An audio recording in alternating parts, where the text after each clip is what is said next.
Hey everyone, Howie Fisher with Fisher's Flies. Thanks for checking in. Today I am tying up a Bob Popovic pattern. This is called the Shady Lady. This is a saltwater squid pattern. And this is honestly a very, very fun fly to tie in my opinion, especially because it is pretty simple. There's not a whole lot of steps to it or crazy things about it, but it looks awesome. To get started, I'm using an articulated shank from Spawn. This specific one is 25 millimeters. And for the thread, I'm using 140 denier Veevus power thread. This is a nice, thick, strong thread. And a GSP would do just fine as well, if that's what you got, or any other 140 denier thread. I just really like this Veevus power thread. And before I move on with the fly, I'm going to build up a nice base. I'm going to close this gap on the articulation shank. And I'm also going to essentially start a nice layer or build a nice thread layer on this fly. The first material is going to be Salty Flash Brush from Fulling Mill in Oyster Pearl. And I'm starting with the short brush, which is 3/4 of an inch long, roughly, the fibers that is. I'm going to strip off a couple fibers from the end so I can tie in just the wire onto the shank itself. And once I get that wrapped in, I'm going to take a couple wraps. And the reason why we're doing this first is to prop up the legs that we're going to add. So I'm going to take about 3 or 4 wraps, nothing too crazy, and then tie that material off. Bob Popovic originally on this pattern uses cactus chenille, if I'm not mistaken. I'm just using these new salty brushes from Fulling Mill because I like them and thought they'd be a great replacement. They're also really durable fibers as well. So I'm going to tie it off and then I'm just going to point this backwards. And I'm not going to cut it off because I'm going to use it again in a minute. So I'm using Crazy Legs in peppered white, pearl, and orange tips. I'm going to take half of a hank of legs. You can use a full layer of legs, but you burn through legs really quickly if you do that. So I'm going to double it over, tie it on the hook like I would a single leg or 2 legs normally. And then I'm going to essentially kind of force half of the legs on the bottom here, as you saw me do, and then half on the top. This will just help to distribute them evenly. Once you get this fly in the water and it's moving around, the legs are going to move around. They're going to, do their thing. So don't have to be super precise or kill yourself. The legs will do well, and this fly will catch fish. What I'm going to do then is preen these legs back and get them into position before continuing to wrap this forward. Once I've done that, I'm going to wrap this up to the head. You don't need to pack this in super tight. This flash fiber, this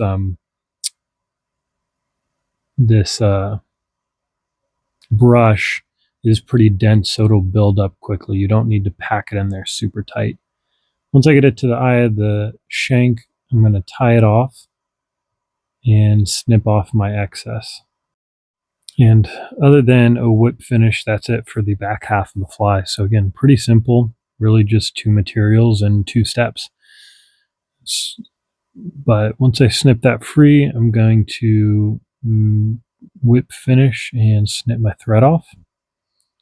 And once I snip my thread off, I will add some Solarez bone dry, of course, to make sure that none of these thread wraps come undone. This fly is going to be nice and durable in the salt water.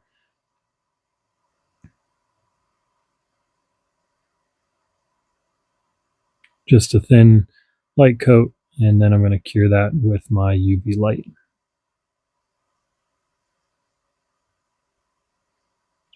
Once that is cured, I'm going to snip off the tips of this or of these legs, sorry, on both sides. I left them on. They're easier to handle that way. If you leave them on and then snip them afterwards, you don't have to deal with, a dozen or 2 dozen legs. You just have to deal with the 2 different things. Lastly, before I do pull this out of the vise, I'm actually going to add some eyes on this back half. Again, this is a squid, and their eyes are generally down towards the back half of their body. So I'm just going to snip off a little bit of excess material on either side as a landing spot for the eyes. And I'm using a new epoxy eyes in fluorescent red from Fulling Mill. And here specifically, I'm using 7mm eyes.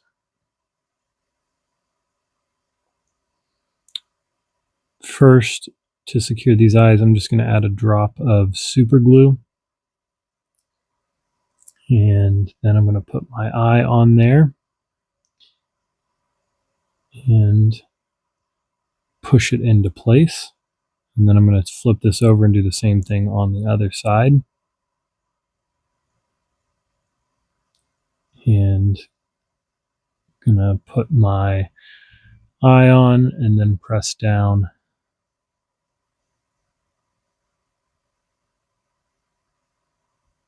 And once I make sure that they're both in the place they are, I will again press down and make sure that they're going to not go anywhere. To make this fly even more durable, I'm going to add some Solarez Bone Flex Dry, and really this is just making the eyes more durable.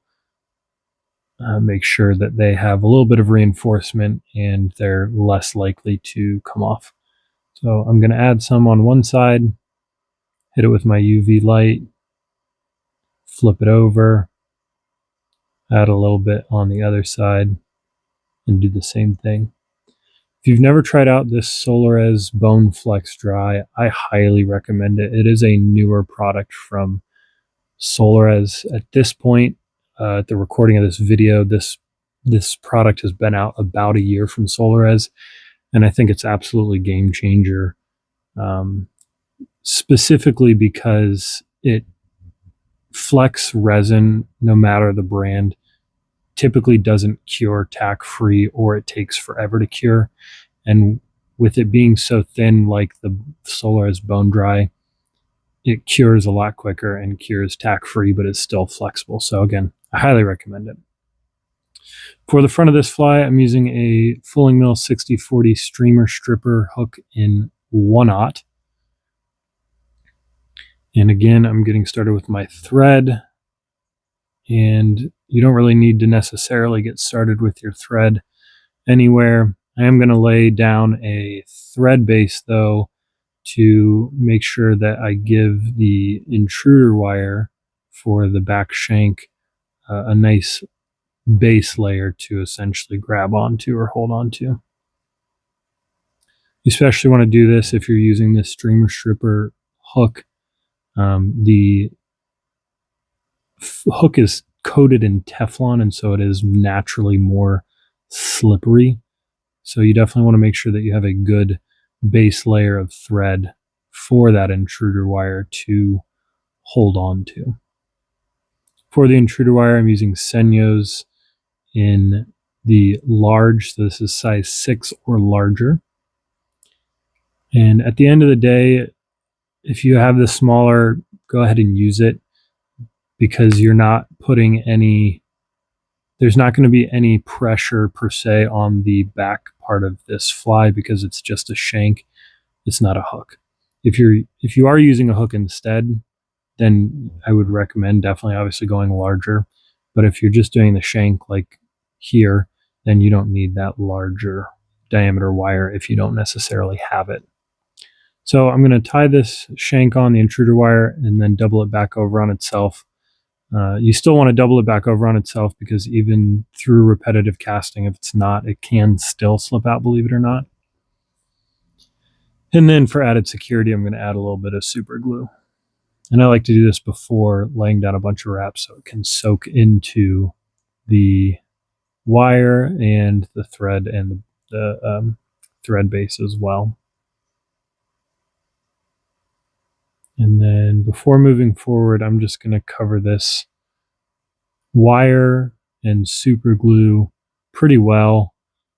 If you want to or need to, you can just cover it with a good thread base and then come in with a paper towel and remove any of the excess glue. Part of doing this is also covering up that glue to make sure that you don't get any on your fingers, or that it doesn't, have any of the other materials stick to it because there's still an excess of it.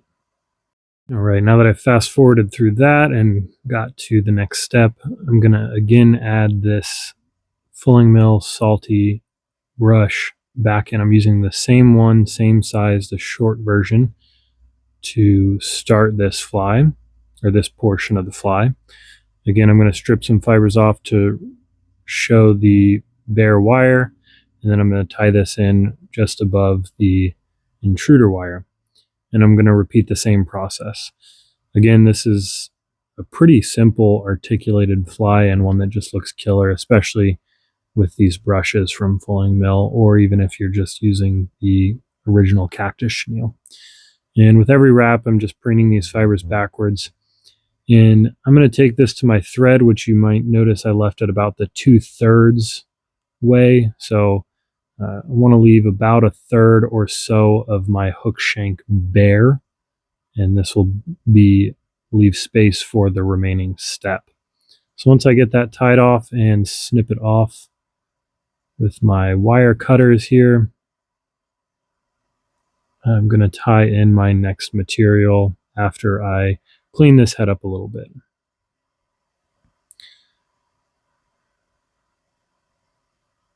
And the last step of this fly is pretty much the same thing over again, just with a different size brush. So here I'm using a salty flash brush again, but I'm using the long variation, which is 2 inches long. So this is going to create that veil, or that larger head profile of a squid. Again, if you've seen a picture of a squid, which I'm assuming you probably have at some point in your life, you know that they have those bigger veils, the larger head portion or tip of their head, that kind of gives them that cone shape. So that's the purpose here with using a brush with a longer profile like this. You could also, I'm sure, use, you do a dubbing loop with some sort of longer fiber dubbing, such as Senyo's laser dub, or use a different type of brush. But again, I really like these Fulling Mill brushes. So I took about 3 wraps, and you don't need a whole lot. You just want to create that profile, and you also want enough to push a little bit of water as well. So once I tie that off and snip it off, I'm going to clean this head up a little bit. Make sure that I don't snip my thread on the wire that is left over. And then once I've done that, I will whip finish 3 or 4 times. Or sorry, do a 3 or 4 turn whip finish, and then snip my thread free. And you're fine with just one whip finish here because, at least in my opinion, you're going to cover it with some Solarez bone dry or head cement or something to make it, again, more durable and give you more use out of this fly. And then I'm going to cure this and brush this out.